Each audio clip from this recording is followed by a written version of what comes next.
Hi friends, ఈరోజు మా కిచెన్లో చికెన్ కర్రీ ఎలా చేస్తానో చూపిస్తాం. చూడండి ఫ్రెండ్స్, ఇగోండి మీడియం సైజు ఒక 3 ఆనియన్స్ ఇలాగా కట్ చేసుకొని పక్కన పెట్టుకోవాలి. ఒక 4-5 పచ్చిమిరపకాయలు ఇలా చిన్న ముక్కలు కట్ చేసుకోవాలి.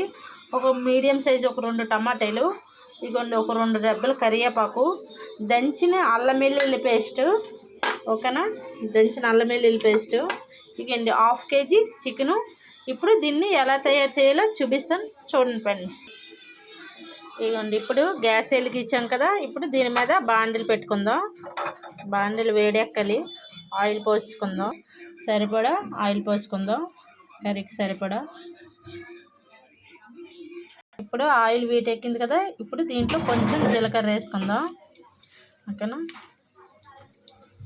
కదా ఆనియన్స్ వేసుకుందాం, పచ్చిమిరపకాయలు వేసుకుందాం, కరివేపాకు వేసుకుందాం.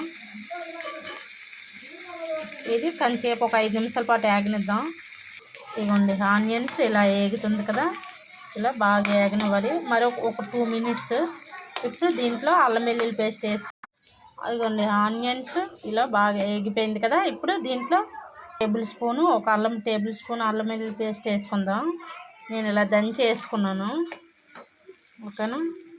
ఒక నిమిషం పాటు ఇలాగా పచ్చివాసన పోయినంత వరకు ఇలా వేగనిద్దాం. అల్లం వెల్లుల్లి పేస్ట్ వేగిపోయింది కదా. ఇప్పుడు దీంట్లో టమాటా వేసుకుందాం.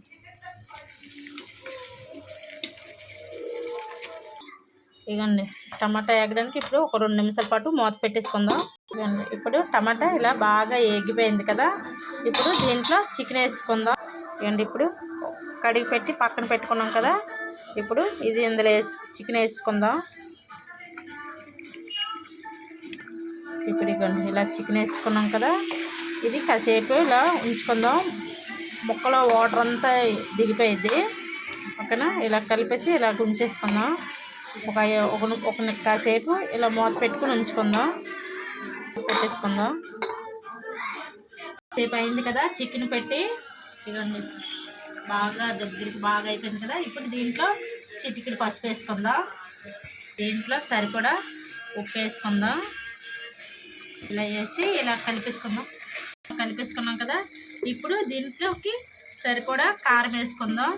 ఇవ్వండి, నేను ఒక 3 టేబుల్ స్పూన్లు కారం వేసుకుంటున్నాను. స్పైసీగా ఉంటుంది. నాన్ వెజ్లోకి కారమే కదా, కొంచెము ఎక్కువ వేసుకోవాలి నాన్ వెజ్లోకి. ఇలా వేసుకొని ఇలా కలిపేసుకుందాం. ఒక టేబుల్ స్పూను ధనియాల పౌడర్ వేసుకుందాం. ఒక టేబుల్ స్పూను గరం మసాలా వేసుకుందాం. కొంచెం చికెన్ మసాలా వేసుకుందాం. ఇది వేసుకుని ఇలా కలిపేసుకుందాం కదా. ఇలా బాగా ముక్కకి గ్రేవీ బాగా పట్టేలాగా ఇలా బాగా కలిపేసుకున్నాం కదా. ఇప్పుడు దీంట్లో కొంచెం వాటర్ పోసుకుందాం. ఎందుకంటే కొంచెం వాటర్ పోసుకుంటే గ్రేవీ ఉంటుంది కదా. రైస్లోకైనా చపాతీలోకైనా సింపుల్గా టేస్టీగా ఇలా చేసుకోవచ్చు చికెన్ కర్రీ, ఓకేనా. మంట హై ఫ్లేమ్లో పెట్టేసుకొని కాసేపు ఉంచుకుంటే కర్రీ రెడీ అయిపోయింది. చికెన్ పెట్టి ఒక 10 నిమిషాలు అవుతుంది కదా. ఇప్పుడు మూత తీసి చూద్దాం ఎలా అయిందని. ఇవ్వండి, సూపర్గా ఉడుకుతుంది. గ్రేవీ ఉండాలని కొంచెం గ్రేవీ ఉండాలని వాటర్ కొంచెం ఎక్కువ వేసుకున్నాను. రైస్లోకైనా పులకలోకైనా బాగుంటుందని, ఓకేనా. ఇంకో 10 నిమిషాల పాటు ఉంచుతాం. దగ్గరికి అయిపోయింది కర్రీ. ఇలా ఉడుకుతుంది చూడండి. నేను స్మెల్ చూస్తాను ఇప్పుడే తినేయాలనిపిస్తుంది. కర్రీ రెడీ అయిపోయింది కదా. ఇప్పుడు చూద్దాం. చికెన్ కర్రీ రెడీ అయిపోయింది, ఓకేనా. ఇప్పుడు దీంట్లో తరిగిన కొత్తిమీర కొంచెం ఇలా వేసేసుకుందాం.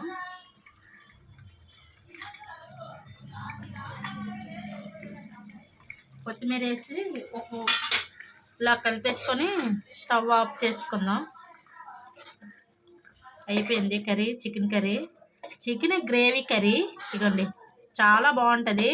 సింపుల్గా చేసుకోవచ్చు, సింపుల్గా ఇలా టేస్టీగా చేసుకోవచ్చు. రైస్లోకైనా చపాతీలోకైనా పుల్కలోకైనా దేంట్లోకైనా చాలా బాగుంటుంది ఈ కర్రీ, ఓకేనా. మా వీడియో నచ్చితే లైక్ చేయండి, షేర్ చేయండి, సబ్స్క్రైబ్ చేయండి ఫ్రెండ్స్. బాయ్.